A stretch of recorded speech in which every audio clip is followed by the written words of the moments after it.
الحمدللہ وحدہ والصلاة والسلام علی من لا نبی بعدہ اما بعد فاعوذ باللہ من الشیطان الرجیم بسم اللہ الرحمن الرحیم۔ السلام علیکم ناظرین، صبح کی پرنور ساعتوں میں public news T V channel پر پروگرام صدائے قرآن لے کر ڈاکٹر محمد طاہر مصطفیٰ آپ کی خدمت میں حاضر۔ ناظرین کرام، آج پروگرام صدائے قرآن میں جو ہمارا سبق ہے وہ قرآن کریم کا 6واں پارہ ہے اور سورہ المائدہ ہے۔ آیت نمبر 33 سے لے کر 34 تک کے مضامین ہماری گفتگو کا حصہ ہوں گے۔ تو آئیے ناظرین کرام، سب سے پہلے آج کے سبق کی ہم تلاوت سماعت کرتے ہیں امام حرمین شریفین قاری عبدالرحمن السدیس کی آواز میں۔ بسم اللہ الرحمن الرحیم۔ جو لوگ اللہ اور اس کے رسول کے ساتھ جنگ پر آمادہ ہیں اور زمین پر ان کی سرگرمیوں کا مقصد محض یہ ہوتا ہے کہ فساد برپا کریں، ان کی سزا یہ ہے کہ وہ قتل کر دیے جائیں یا سولی پر لٹکا دیے جائیں یا ان کے ہاتھ اور پاؤں مخالف سمتوں سے کاٹ دیے جائیں۔ یہ ذلت و رسوائی کی سزا تو ان کے لیے دنیا میں ہے اور آخرت کا عذاب تو اس سے بھی کئی گنا زیادہ ہوگا۔ مگر جو لوگ توبہ کر لیں اس سے قبل کہ وہ آپ کی گرفت میں آ جائیں تو آگاہ رہیں، اللہ معاف کرنے والا ہے اور رحم کرنے والا ہے۔ ناظرین کرام، یہ ہے آج کا سبق پروگرام صدائے قرآن میں، اور آج کے سبق میں ناظرین کرام اللہ رب العزت نے سزا کے جرم و سزا کے چند ضابطے بیان کیے ہیں۔ اس سے پہلے 5ویں پارے کی آخری آیت بھی ناظرین کرام زیر غور رہے، جہاں کہ اللہ رب العزت نے بڑی محبت سے اس بات کا اظہار کیا تھا کلام اللہ میں کہ وَمَا يَفْعَلُ اللَّهُ بِعَذَابِكُمْ إِن شَكَرْتُمْ وَآمَنْتُمْ۔ اللہ کو کیا پڑی ہے کہ تمہیں سزا دے، اس کو شوق نہیں ہے تمہیں تکلیف دینے کا، تمہیں عذاب دینے کا، تمہیں سزا دینے کا، اللہ کو ہرگز شوق نہیں ہے۔ لیکن پہلی صورت تو یہی ہے کہ جیسے اللہ چاہتا ہے اس پر آمنا و صدقنا کہا جائے اپنی زبان سے، اور پھر اپنے عمل سے اطاعت اور اتباع کی جائے اللہ رب العزت کی مرضیات کی اور خواہشات کی۔ اور جب انسان اس سے روگردانی کرتا ہے پھر بھی ناظرین کرام اللہ رب العزت معاف کرتا ہے، وہ معاف کرتا ہے، پھر انسان روگردانی کرتا ہے، گناہ کرتا ہے، اس کی حکم عدولی کرتا ہے، اللہ پھر معاف کرتا ہے۔ لیکن جب انسان عادی ہو جائے، ضدی ہو جائے جرم میں اور گناہ میں، تو پھر اللہ ناراض بھی ہوتا ہے۔ جہاں اللہ رب العزت ناظرین کرام غفار ہے، ستار ہے، عیبوں کی پردہ داری کرنے والا ہے، اور جب انسان گناہ پہ نہ صرف آمادہ ہو جائے بلکہ ضد کرنے لگے، ہٹ دھرم ہو جائے، پھر اللہ کو سزا دینے کا بھی حق حاصل ہے۔ یہاں پر ناظرین کرام اللہ رب العزت نے جرم و سزا کے، جیسے میں نے عرض کیا، چند ضابطے بیان کیے ہیں، اور وہ ضابطے اس طرح سے ہیں کہ اسلام کے نظام شریعت میں جرائم اور ان کی سزاؤں کی 3 اقسام ہیں۔ ناظرین کرام، پہلی قسم ہے حد یا حدود، جس کو ہم کہتے ہیں، حد کی جمع ہے حدود۔ ناظرین کرام، یہ حدود کیا ہیں؟ حدود وہ جرائم اور ان کی سزائیں ہیں جن کو اللہ رب العزت نے قرآن و سنت میں، شریعت اسلامیہ میں واضح صریح انداز میں نص کے طور پر بیان کر دیا ہے۔ ناظرین کرام، 4 حدود تو ایسی ہیں کہ جس کو اللہ رب العزت نے کلام اللہ میں بیان کر دیا ہے، اور وہ 4 جرائم کون سے ہیں؟ ناظرین کرام، ان میں سب سے پہلے تو چوری ہے، زنا ہے، ڈاکہ ہے اور تہمت ہے۔ یہ 4 جرائم جن کی حدود کی سزائیں اللہ رب العزت نے کلام اللہ میں بیان کی ہیں، اور 5ویں جو حد ہے وہ اجماع صحابہ کی روشنی میں وہ سامنے آتی ہے، اور وہ ہے شراب پینے کا جرم، اس پہ بھی حد ہے۔ ناظرین کرام، یہ تو حدود ہیں۔ اب حدود کہتے ہیں ایکسٹریم سزا کو، کہ اس کے بعد کوئی اور سزا ہو سکتی ہی نہیں ہے۔ جیسے ہم اپنے سامنے کمرے کی دیوار دیکھتے ہیں تو اس کی حد کیا ہے؟ جہاں پر چھت ہے، اب چھت کے بعد دیوار نہیں ہے، اسی طرح سزاؤں میں بھی جو ایکسٹریم نوعیت ہے وہ حد ہے۔ ناظرین کرام، یہ جو حدود ہیں جو میں نے گناہ گنوائے ہیں، 4 کلام اللہ میں بیان ہوئے ہیں، 1 اجماع صحابہ کی روشنی میں، 5 یہ جو حدود ہیں شریعت اسلامیہ کی، اب ان کی معافی کا اختیار سربراہ مملکت کو بھی نہیں ہے، حاکم وقت کو بھی نہیں ہے، کوئی ان کو معاف نہیں کر سکتا، یہ اللہ کی حدود ہیں۔ ناظرین کرام، یہ توبہ سے بھی ان کا دنیاوی عذاب یا دنیاوی سزا معاف نہیں ہو سکتی۔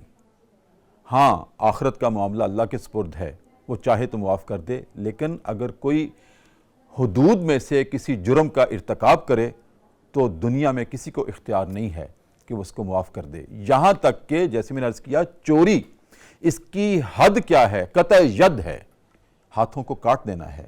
لیکن ناظرین کرام، اس کو بھی جس کی چوری ہوئی ہے وہ بھی معاف کرنا چاہے تو معاف نہیں کر سکتا، کوئی بھی اس کو معاف نہیں کر سکتا، یہ حد جاری ہوگی اگر جرم ثابت ہو گیا ہے تو۔ یہ تو ہے حدود کا معاملہ، اس کی تفصیل میں ہم جائیں گے اپنے پروگرام میں۔ اور ناظرین کرام، دوسری سزا، دوسری قسم کی نوعیت کیا ہے جرم اور سزا کی؟ وہ ہے قصاص۔ قصاص کیا ہے؟ جان کے بدلے جان، زخم کے بدلے زخم، جتنی تکلیف پہنچائی ہے اس کا اتنا ہی بدلہ لینے کا اختیار حاصل ہے۔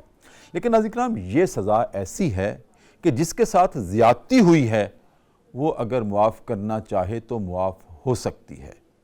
یہی وجہ ہے قصاص میں جان کا بدلہ جان، جب ایک قاتل کو کسی کو قتل کرنے کے جرم میں قصاص کے طور پر سولی پر لٹکایا جاتا ہے، پھانسی دی جاتی ہے، تو اس کے ورثاء کو وہاں بلایا جاتا ہے اور ان سے آخری وقت بھی پوچھا جاتا ہے پھندا ڈالنے سے پہلے کہ معاف کرنا چاہتے ہو تو کر سکتے ہو۔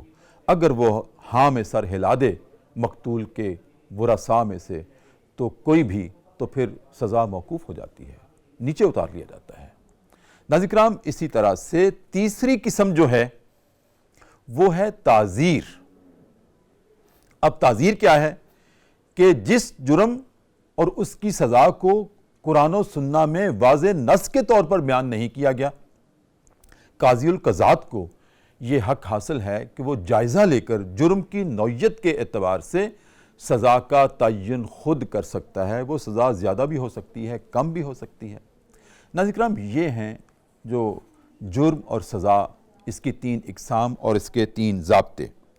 لیکن ناظرین کرام، یہاں غور طلب بات یہ بھی ہے کہ آج کے سبق میں اللہ رب العزت نے یہ جو سزائیں بیان کی ہیں کہ جو اللہ کے ساتھ جنگ پر آمادہ ہو جائے، ٹکراؤ کے لیے آمادہ ہو جائے، اس کو قتل کر دیا جائے یا اس کو سولی پر لٹکا دیا جائے، بڑی شدت ہے اللہ کی ناراضگی میں۔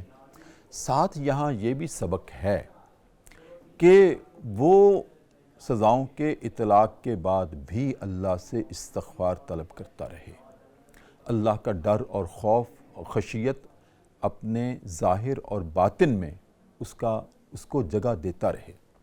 ناظرین کرام، ایسا نہیں ہے کہ اللہ رب العزت نے کہہ دیا ہے کہ دنیاوی سزا بھگت لی ہے تو اب آخرت میں کوئی سزا نہیں ہوگی، ایسا نہیں ہے۔ لیکن ناظرین کرام، ایک سوال تو پیدا ہوتا ہے، اللہ کی رحیمیت کی طرف اگر ہم جائیں کہ جو اس نے غالب کر رکھی ہے اپنی ذات کے اوپر رحم کو اور رحیمیت کو، تو پھر ایک ذہن میں سوال تو پیدا ہوتا ہے کہ جب دنیا میں اللہ نے سزا دے دی ہے تو پھر آخرت میں کیا پھر سزا دے گا؟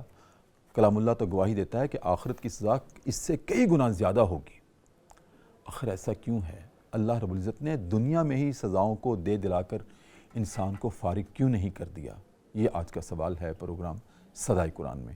ناظرین کرام، ان سوالوں کا جواب لینے کے لیے، صدائے قرآن دینے کے لیے آج جو پروگرام میں شریک گفتگو ہوں گے میری دائیں جانب، ناظرین کرام، میں ان کو رحمت قرار دیا کرتا ہوں، اپنی ذات کے اعتبار سے بھی اور اپنی اوصاف کے اعتبار سے بھی۔ ماشاءاللہ وہ رحمت ہیں کیونکہ ان کی زبان سے نکلنے والے الفاظ شریعت اسلامیہ، اس کی تعلیمات اور دلائل پر مبنی ہوتے ہیں، اور شریعت اسلامیہ رحمت ہی رحمت ہے۔ ناظرین کرام، میری مراد ہے جناب ڈاکٹر احمد دین۔ السلام علیکم ورحمۃ اللہ۔ وعلیکم السلام ورحمۃ اللہ۔ کیسے ہیں ڈاکٹر صاحب؟ الحمدللہ، خیریت سے ہیں؟ الحمدللہ۔ اور ناظرین کرام، میری بائیں جانب جو شخصیت تشریف فرما ہیں، آپ کی جانے پہچانے ہیں، صدائے قرآن کے مفتی ہیں، ماشاءاللہ مستقل حصہ ہیں، صدائے قرآن کی جو قوس قزح کے رنگ ہیں ان میں سے ایک خوبصورت رنگ ہے ناظرین کرام، جناب مفتی غلام یاسین نظامی۔ ماشاءاللہ مفتی بھی ہیں، آپ خطیب بھی ہیں، آپ ادیب بھی ہیں، آپ تجزیہ نگار بھی ہیں، اور بہت خوبصورت آپ حالات و واقعات کا تجزیہ کرتے ہیں۔ آپ ان کے تجزیے اخبارات کی زینت بنتے ہوئے بھی دیکھتے ہیں اور میڈیا کی زینت بنتے ہوئے بھی دیکھتے ہیں۔ ہمارے پروگرام صدائے قرآن کا مستقل حصہ ہیں۔ السلام علیکم ورحمۃ اللہ۔ وعلیکم السلام ورحمۃ اللہ۔ کیسے مزاج؟ الحمدللہ حضور۔ جناب ڈاکٹر صاحب، مقدمہ آپ کے سامنے رکھا پروگرام کا، اور جیسے میں نے عرض کیا کہ اللہ رب العزت نے آج کے پروگرام میں جرم و سزا کے ضابطے بیان کیے ہیں، اور دنیا میں بھی سزاؤں کا اطلاق بیان کیا ہے اور آخرت میں بھی بیان کیا ہے۔ ڈاکٹر صاحب، میرا ایک سوال ہے کہ انسان جرم تو دنیا میں کرتا ہے، تو اسے دنیا میں ہی ساری سزائیں دے کر پاک کیوں نہیں کر دیا گیا، تاکہ مرنے سے پہلے کم از کم اس کو تسلی ہو جائے کہ میں نے جو گناہ کیا تھا، جو برائی کی تھی، جو اللہ کی نافرمانی کی تھی، اس کی سزا بھگت لی ہے، اب میں پاک ہو کر اگلے سفر پہ جا رہا ہوں۔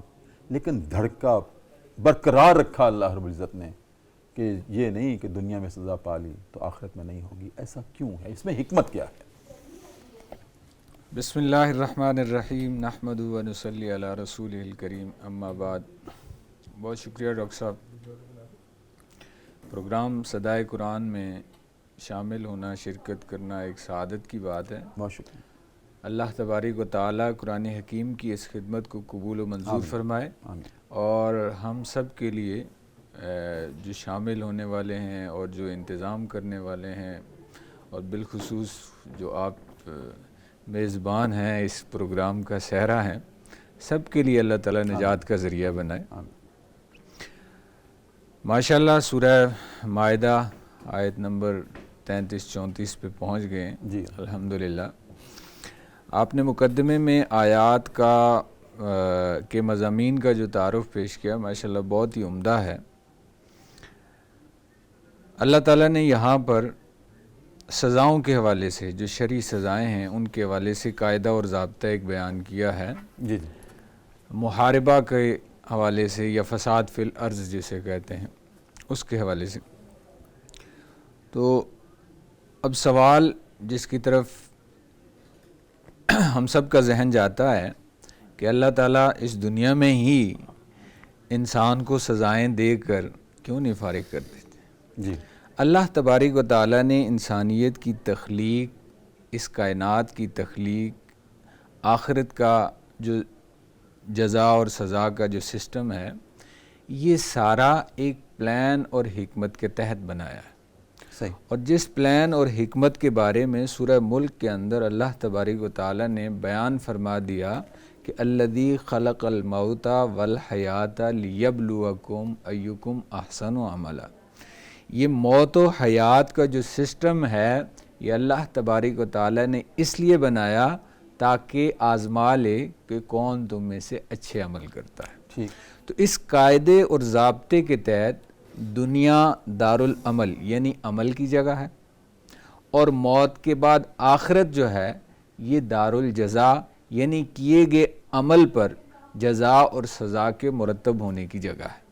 لیکن دنیا میں بھی تو سزائیں مرتب ہو جاتی ہیں، جی جی، مصائب کی صورت میں، آلام کی صورت میں، تکالیف کی صورت میں، بیماریوں کی صورت میں۔ جیسا کہ اس آیت کے اندر بیان کیا گیا ہے کہ جو اصل سزائیں ہیں نا، دنیا میں مرتب ہونے والی سزائیں، ان کا عشر اشیر بھی نہیں ہے۔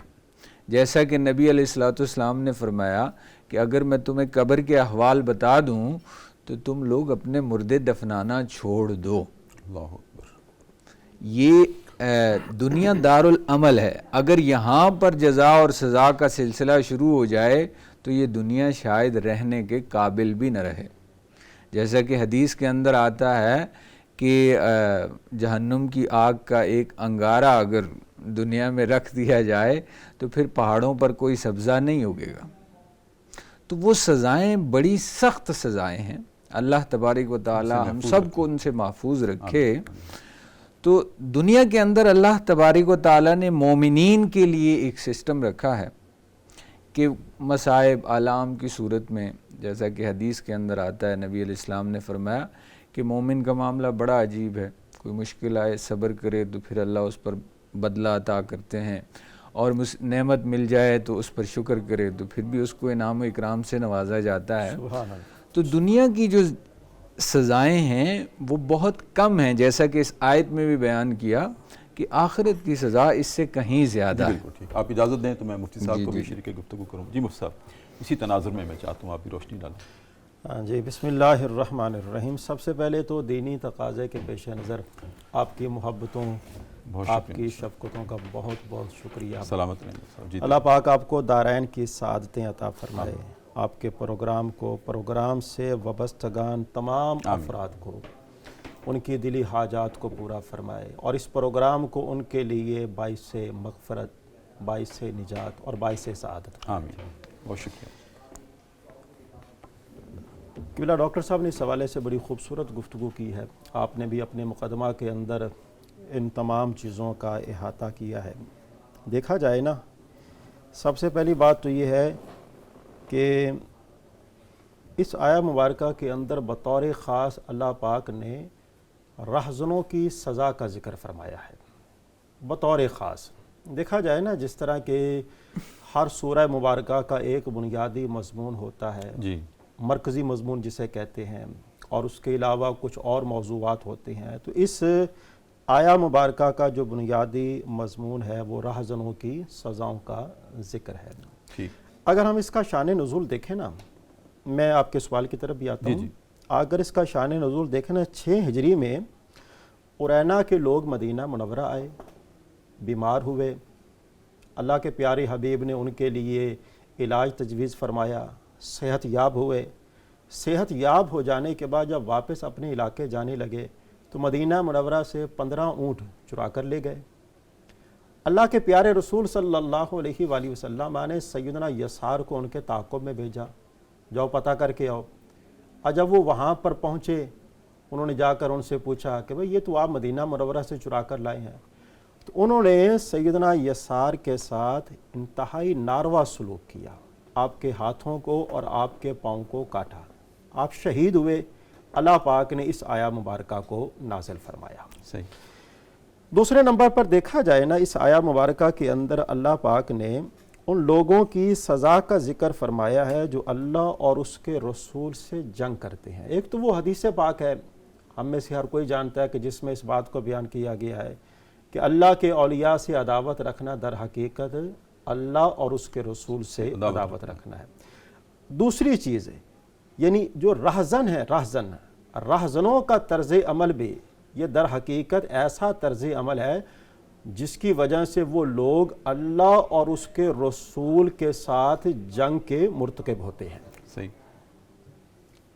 اور دیکھا جائے نا، یہاں پر اللہ پاک نے ایسے لوگوں کے بارے میں فرمایا کہ جو ظاہری سی بات ہے، خواہ وہ مسلمان ہو یا ذمی ہو، اگر کوئی آدمی ان کو ہراساں کرے گا، ان کے مال پر قبضہ کرے گا یا ان کو قتل کرے گا، وہ ایسے ہی ہے کہ جیسے وہ اللہ کے ساتھ جنگ کر رہا ہے۔ اور جہاں تک تعلق ہے سزاؤں کے حوالے سے، اسی آیہ مبارکہ کے اندر 4 سزاؤں کو بیان کیا گیا ہے۔ پہلی سزا قتل کر دیا جائے، دوسری او یصلب، سولی پہ چڑھا دیا جائے، تیسری ہاتھ اور پاؤں وہ کاٹ دیا جائے، من خلاف، ایک ہاتھ ایک پاؤں، اور چوتھی سزا یہ ذکر کی گئی او ینفوا من الارض، یا انہیں قید کر دیا جائے۔ اب آ جاتے ہیں اس سوال کی طرف، ذالک لہم خزی فی الدنیا وَلَهُمْ فِي الْآخِرَةِ عَذَابٌ عَظِيمٌ۔ دیکھیں اس کے اندر 2 چیزیں ہیں۔ بعض لوگ ایسے ہیں کہ جو ان سزاؤں کے مرتکب ہوتے ہیں، ان گناہوں کے وہ مرتکب ہوتے ہیں، تو اللہ پاک ان کی سزائیں ان کو دنیا میں دے دیتا ہے۔ اور بعض لوگ وہ ہوتے ہیں کہ جو ان سزاؤں سے بچ جاتے ہیں۔ اب بچنے کی بھی 100 حکمتیں ہو سکتی ہیں۔ اگر وہ بچ جائیں گے تو اللہ پاک ان کو آخرت میں عذاب عظیم، بہت بڑے عذاب کا ان کو سامنا کرنا پڑے گا۔ میں ایک بار پھر عرض کر دیتا ہوں، 2 لوگ ہیں۔ ایک وہ لوگ ہیں کہ جو ان سزاؤں کی وجہ سے پکڑے جاتے ہیں اور ان کو رسوائی کا سامنا کرنا پڑتا ہے، یا فرض کریں کہ اگر وہ ان سزاؤں سے بچ جاتے ہیں اور وہ کہتے ہیں کہ بھئی دیکھیں ہم تو قانون کے شکنجے میں نہیں آئے، لیکن قدرت کا یہ نظام ہے۔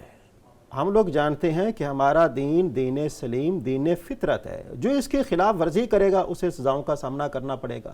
اب سزاؤں کا اطلاق اس کی اپنے ذات پر ہو جائے گا، اس کا جسم جو ہے مختلف بیماریوں کا شکار ہو جائے گا، یہ خزی ہے، صحیح، اس کی روح جو ہے وہ کمزور ہونا شروع ہو جائے گی۔ ظاہر سی بات ہے یہ وہ اعمال ہیں اللہ کے، وہ یہ نہ سمجھے کہ میں بچ گیا۔ صحیح، وہ یہ نہ سمجھے کہ میں اللہ کے فرمان کی خلاف ورزی کر رہا ہوں تو مجھ پر کسی سزا کا کوئی اطلاق نہیں ہو رہا، سزاؤں کا اطلاق ہو رہا ہے۔ بالکل ہو رہا ہے، وہ جس طرح کہتے ہیں اللہ کی لاٹھی بے آواز ہے، وہ جب پڑتی ہے تو وہ سنائی نہیں دیتی، لیکن وہ پڑھ رہی ہے اور بندے کو اس کا شعور بھی نہیں ہوتا۔ تو در حقیقت ان چیزوں کو اس آیہ مبارکہ کے اندر بیان کیا گیا ہے۔ سب بہت خوبصورت۔ آپ کی اجازت ہوتی کہ وقفہ لے لیں؟ جی۔ ڈاکٹر صاحب آپ کی اجازت۔ ناظرین کرام، وقفہ ہے پروگرام صدائے قرآن میں، اور وقفے میں ہم جایا کرتے ہیں دربار رسالت میں اور اپنے نبی کریم صلی اللہ علیہ وسلم کی ذات اقدس پر والہانہ انداز میں درود کریم کا نذرانہ پیش کرتے ہیں اور واپس آتے ہیں۔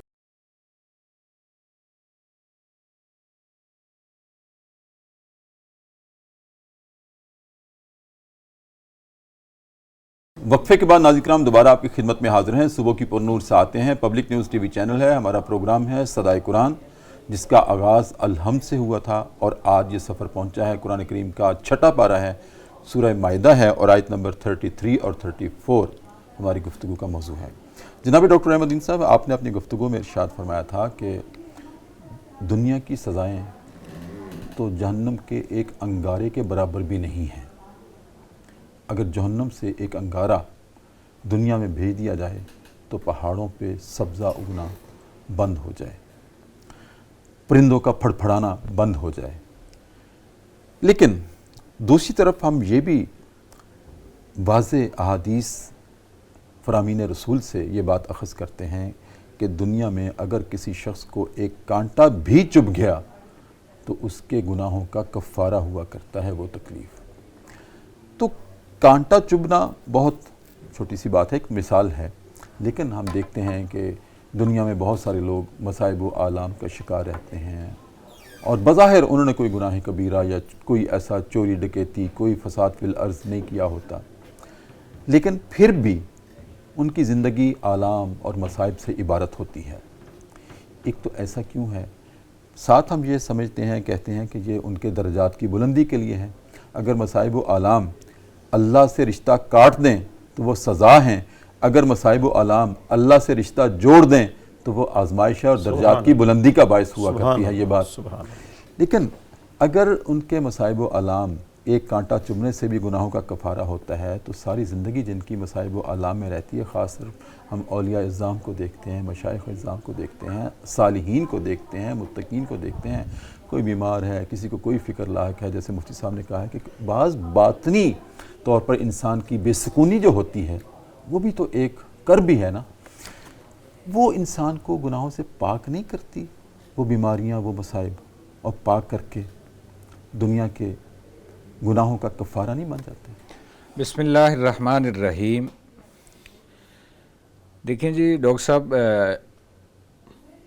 اللہ تبارک و تعالیٰ نے جو جہاں پر اس آیت میں فرمایا کہ ذالک لہم خزی فی الدنیا، دنیا میں رسوائی اور آخرت میں عذاب شدید، جبکہ حدیث میں ہے کہ مومن کو جب کانٹا چبھتا ہے تو اس پر بھی اس کے درجات بلند ہوتے ہیں، اور اس سے ملتے جلتے ایک اور اور دیگر مضامین کی بھی احادیث ہیں کہ نبی علیہ السلام نے فرمایا کہ جب حدیث قدسی ہے کہ جب مومن بندہ بیمار ہوتا ہے اور لوگوں کے سامنے شکوے شکایتیں نہیں کرتا تو اللہ تبارک و تعالیٰ فرماتے ہیں کہ میں نے تجھے قید سے آزاد کر دیا، سبحان، یعنی تجھے سزاؤں سے یا کسی قسم کے جواب سوال سے آزاد کر دیا، پھر میں اسے بہترین، اس گوشت سے بہتر گوشت، اس خون سے بہتر خون عطا کرتا ہوں، یعنی پھر صحت عطا کرتا ہوں۔ سبحان۔ تو انسانوں کی دو قسمیں ہیں، ایک قسم وہ ہے جنہوں نے دنیا میں آنے کے بعد اللہ کی حاکمیت کو تسلیم کیا اور اس تسلیم کرنے کے جتنے تقاضے تھے، یعنی جو ایمان لائے، ساری جتنی چیزیں تھیں یا کوائف تھے ان کو پورا کیا، اور اس کے بعد پورا کرنے کے بعد ظاہر ہے انسان ہے اور انسان کے اندر خیر اور شر دونوں کا مادہ ہے، تو ان سے کوئی کوتاہیاں بھی ہوئی، ظاہر ہے انسان کوتاہی تو کر سکتا ہے، تو ایمان لانے کے بعد جو کوتاہیاں ہوئیں ان کے بارے میں تو قرآن و حدیث میں ہمیں ملتا ہے کہ گناہوں کی وہ قسم جسے صغیرہ گناہ کہا جاتا ہے وہ انسان کے اوپر آئے مصائب، آلام یا صبر ان سے معاف ہو جاتے ہیں۔ دوسری وہ قسم ہے جو کبیرہ گناہ ہے، تو اس کے لیے تو واضح اور صاف کہہ دیا ہے کہ توبہ کے بغیر وہ اہل ایمان کے بھی معاف نہیں ہوں گے، اور سزا کی بھی اپلیکیشن ہوگی۔ جی، اگر وہ بندوں کے حقوق سے متعلق گناہ ہیں تو پھر ظاہر ہے سزا کی بھی اپلیکیشن ہے، اور حد سے متعلق جرائم ہیں تو وہ سزائیں بھی ان پر امپلیمنٹ ہوں گی۔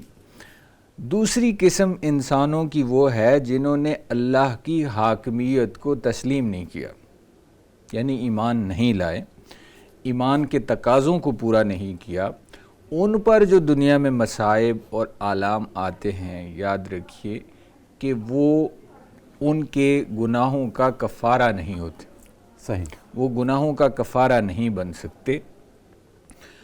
ان کے لیے اللہ تبارک و تعالیٰ نے منکرین کی بات آپ کر رہے ہیں۔ منکرین کی جو بات ہے کہ جنہوں نے اللہ کی ذات کا یا ایمانیات کا انکار کیا ہے، تو ظاہر ہے اگر وہ سزائیں جیسا کہ ریاستی معاملات سے متعلق ہیں تو جیسے حدود، تعزیرات یا قصاص کی صورت میں ہیں تو ان پر سزائیں امپلیمنٹ ہوتی ہیں، اور پھر اس کے بعد آخرت کی زندگی میں وَلَهُمْ عذاب عظیم، ان کے لیے دردناک عذاب ہے۔ میں مفتی صاحب کو شریک جی کر لوں آپ کی اجازت کو۔ مفتی صاحب، ڈاکٹر صاحب نے وضاحت فرمائی، لیکن جیسے میں نے عرض کیا تھا اپنے مقدمے میں، ایک حدود اللہ ہے، ایسے جرم اور ایسی ان کی سزا کہ جن کو کوئی شخص معاف نہیں کر سکتا، یہاں تک کہ جس کے ساتھ زیادتی ہوئی ہے وہ بھی معاف نہیں کر سکتا، ٹھیک ہے، لیکن قصاص معاف کر سکتا ہے۔ حدود کی بات ہوئی، چوری حد میں ہے، تو نبی کریم صلی اللہ علیہ وسلم کا واضح ارشاد موجود ہے، جب قبیلہ بنی مخزوم کی فاطمہ نامی عورت نے چوری کی تھی تو اس کی سفارش آ گئی، تو چونکہ حد تھی تو آپ نے فرمایا اگر فاطمہ بنت محمد بھی چوری کرتی تو میں ہاتھ کاٹنے کی سزا ہی دیتا، کیونکہ اس کا مطلب ہے کہ معافی کا اختیار آپ نے بھی اپنے پاس نہیں سمجھا۔ اچھا، دوسری طرف میں نے عرض کیا کہ قصاص میں اللہ نے معافی کی گنجائش رکھی ہے کہ جس کے ساتھ زیادتی ہوئی ہے وہ معاف کر دے۔ یہاں بھی ایک بات یہ ہے کہ قتل کے بدلے جان کے بدلے جان، ٹھیک ہے، یہاں معافی کا اختیار ہے ورثاء کو، لیکن کون سے ورثاء معاف کر سکتے ہیں اس قصاص کو؟ یہ بھی ایک اہم فقہی مسئلہ ہے، بڑا اہم سوال ہے، جی اہم سوال ہے، تو ہمارے ناظرین کی رہنمائی۔ اس حوالے سے گزارش یہ ہے کہ سب سے پہلے تو ہمیں اس بات کو سمجھنا چاہیے کہ اسلام نے جو سزائیں جرائم پہ نافذ کی ہیں وہ ان جرائم کے حساب سے ہیں، ان جرائم کی سختی کے حساب سے۔ مثال کے طور پر قتل کی صورت میں قتل کیا جائے گا، دوسرے نمبر پر اگر کوئی آدمی قتل بھی کرتا ہے اور مال بھی لوٹتا ہے پھر کیا کیا جائے گا؟ اسے سر عام پھانسی دی جائے گی۔ تیسرے نمبر پر یہ ہے کہ صرف مال لوٹتا ہے، جس طرح کہ بھی آپ نے ذکر کیا چوری میں آ جاتا ہے پھر قطع ید ہے۔ چوتھے نمبر پر یہ ہے کہ صرف ہراساں کرتا ہے تو ایسی صورتحال میں اسے قید کیا جائے گا۔ اب یہ سزائیں جو ہیں نا یہ در حقیقت جرائم کے اعتبار سے ہیں، جرم جتنی سختی والا ہوگا اس کی سزا بھی اسی حساب سے ہوگی۔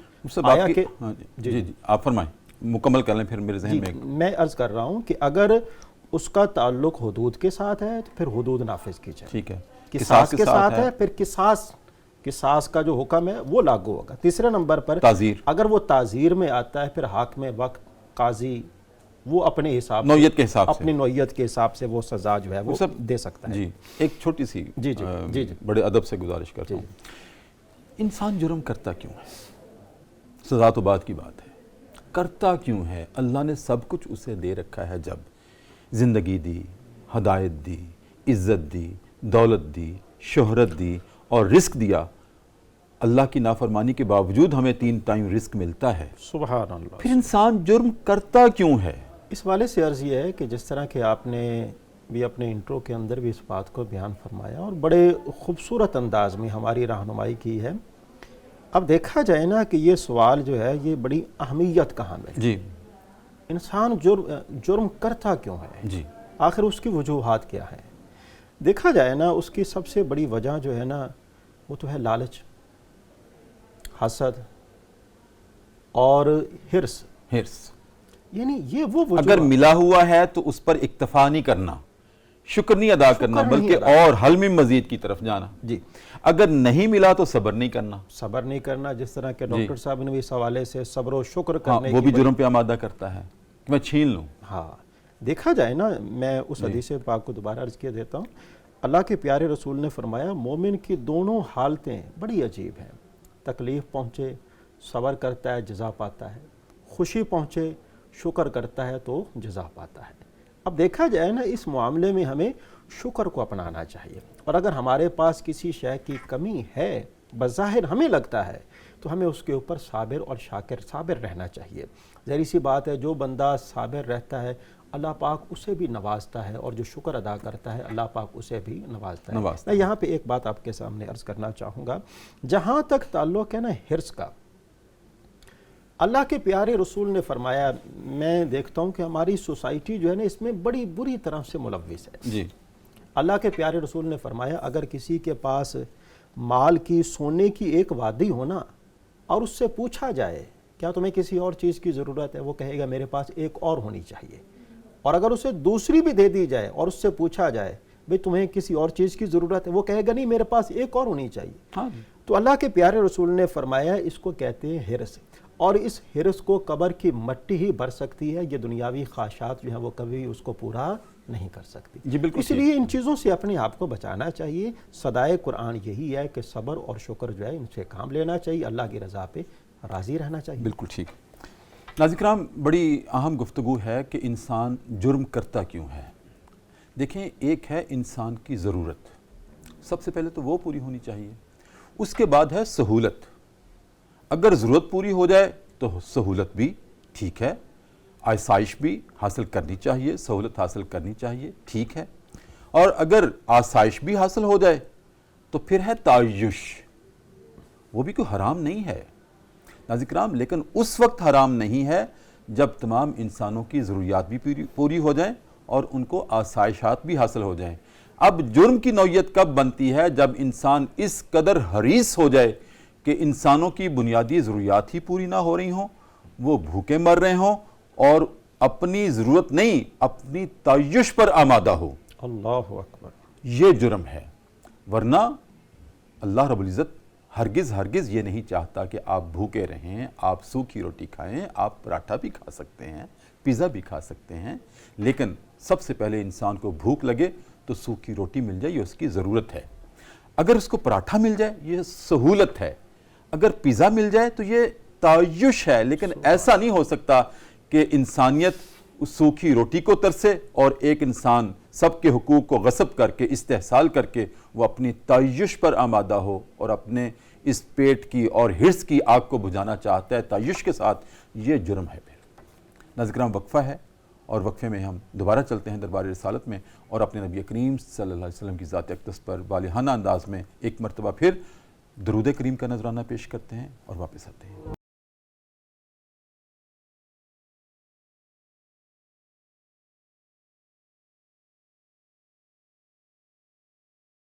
وقفے کے بعد ناظرین کرام دوبارہ آپ کی خدمت میں حاضر ہیں۔ صبح کی پرنور سے آتے ہیں، public news T V channel ہے، ہمارا پروگرام ہے صدائے قرآن، اور الحمدللہ رب العالمین آج ہمارا سبق ہے ناظرین کرام قرآن کریم کا 6واں پارہ ہے اور سورہ المائدہ کی آیت نمبر 33 اور 34 ہمارا سبق ہے۔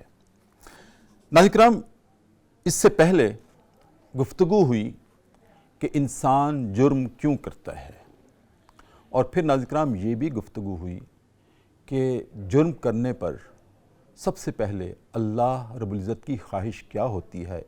جرم انسان کرتا ہے اور اللہ معاف کرنا چاہتا ہے، اور جب انسان ناظرین کرام اپنے جرائم پر ضد اختیار کرتا ہے، ہٹ دھرمی اختیار کرتا ہے، معافی کو ترجیح نہیں دیتا، وہ نادم اور شرمندہ نہیں ہوتا اور پھر گناہ سے گناہ کرتا چلا جاتا ہے، تو اللہ پھر جیسے کہ مفتی صاحب نے فرمایا تھا کہ اللہ کی لاٹھی بے آواز ہے، پھر یکدم اس کو سلب کر لیا جاتا ہے۔ بہت مواقع اللہ دینا چاہتا ہے، اور کبھی یہ اللہ رب العزت چاہتا ہے کہ رات کی تنہائیوں میں، سناٹے میں، اندھیرے میں ذرا کونے خدرے میں آ کر مجھ سے 2 آنسو بہا کے معافی مانگ لو، میں معاف کر دوں گا۔ لیکن جب ناظرین کرام انسان ان تمام مواقع کو نظر انداز کرتا ہے اور ضد کی وجہ سے کرتا ہے، ٹکراؤ کی وجہ سے کرتا ہے، تو پھر اللہ رب العزت بھی اس کی پکڑ بڑی سخت ہے۔ ناظرین کرام پھر عذابوں سے ہمکنار ہوتا ہے، مصائب سے ہمکنار ہوتا ہے۔ ناظرین کرام میں نے جیسے وقفے سے پہلے عرض کیا تھا کہ جرم انسان جب کرتا ہے تو اس کے موٹیو 2 ہوتے ہیں، یا تو حلم مزید، اللہ نے جو عطا کیا ہے اس پہ راضی نہیں ہوتا اور کسی کا استحصال کر کے، کسی کا حق چھین کر مزید سے مزید تر مانگتا ہے، اور جب کوشش کرتا ہے اس کو حاصل نہیں ہوتا پھر چھینتا ہے، جھپٹتا ہے۔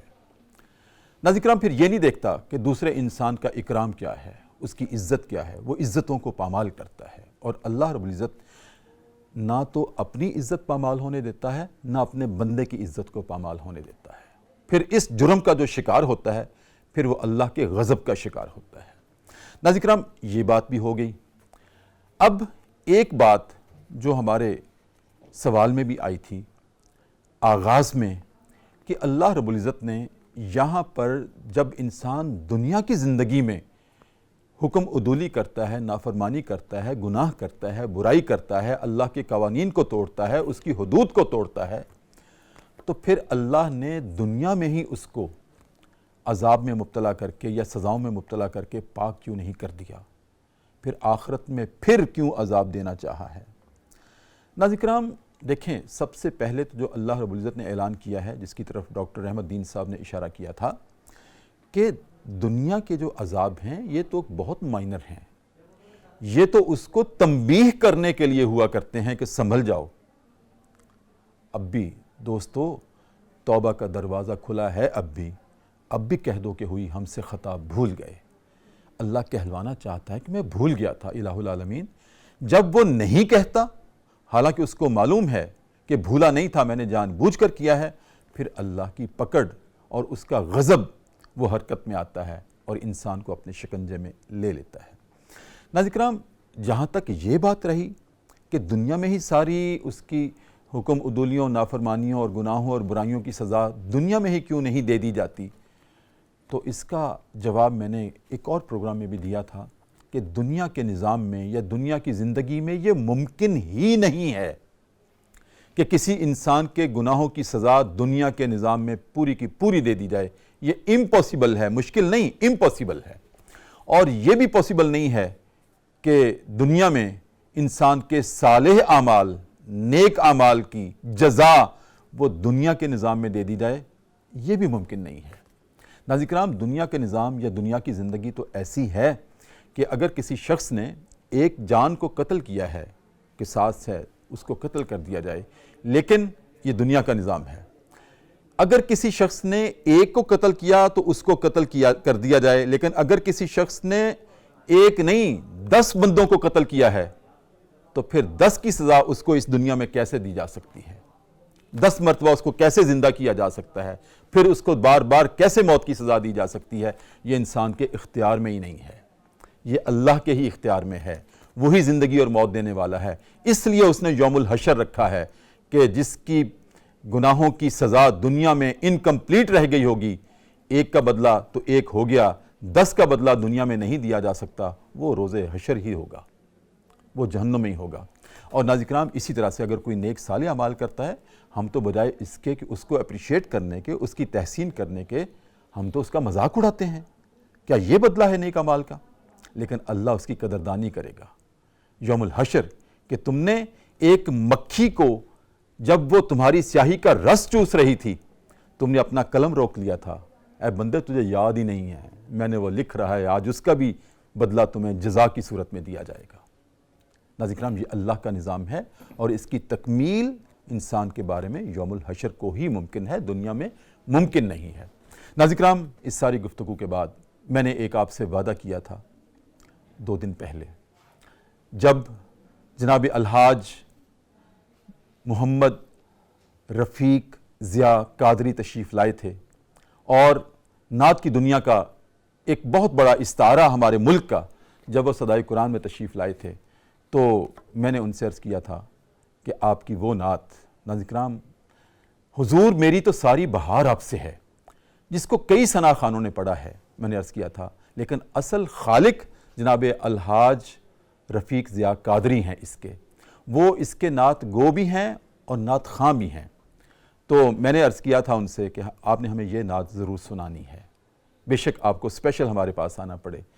پہلی مرتبہ تشریف لائے تھے تو انہوں نے میرا کلام پیش کیا، دوسری مرتبہ اگلے دن تشریف لائے تو جناب حبیب عرفانی صاحب، تو ان کے والد گرامی کا کلام انہوں نے پڑھا، اور آج میں نے اسپیشل ان کو درخواست کی ہے، ابھی تشریف لائے ہیں اور ابھی پروگرام میں ہم ان کو شامل کر رہے ہیں، اور آج ان سے وہ کلام سنیں گے، حضور میری تو ساری بہار آپ سے ہے، کلام شاعر بزبان شاعر۔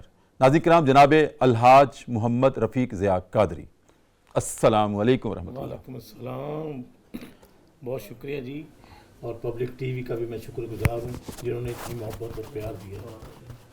حضور میری تو ساری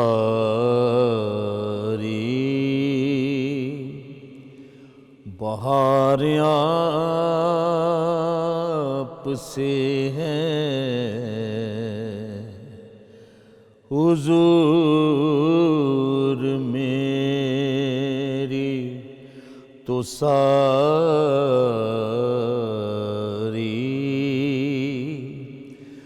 بہار آپ سے ہے،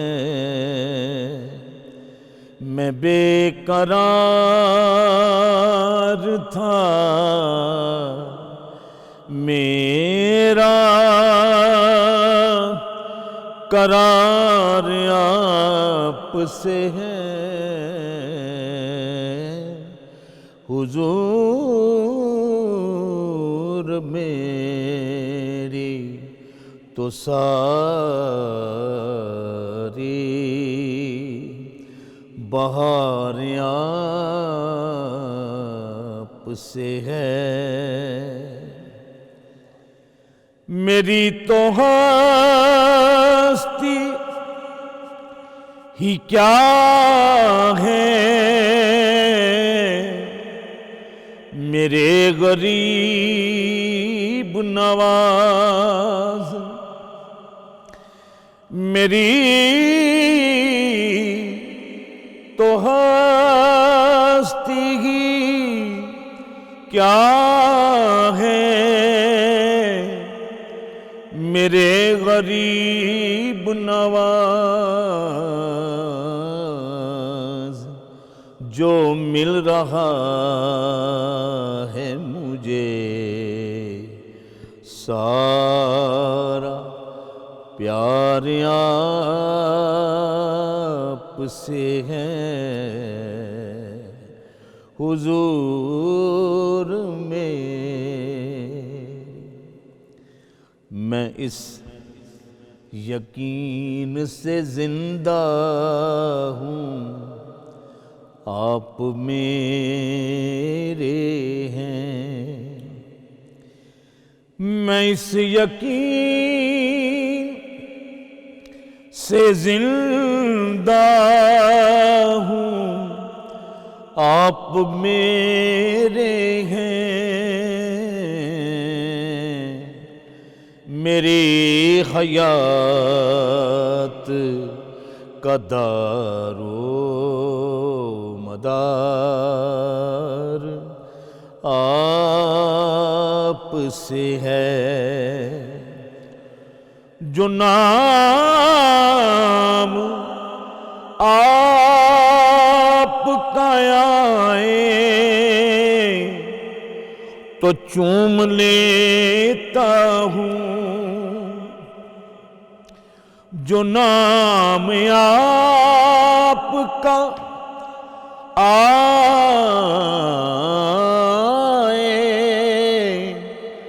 تو چوم لیتا ہوں، میں کیا بتاؤں مجھے کتنا پیار آپ سے ہے، حضور میری تو ساری بہاریاں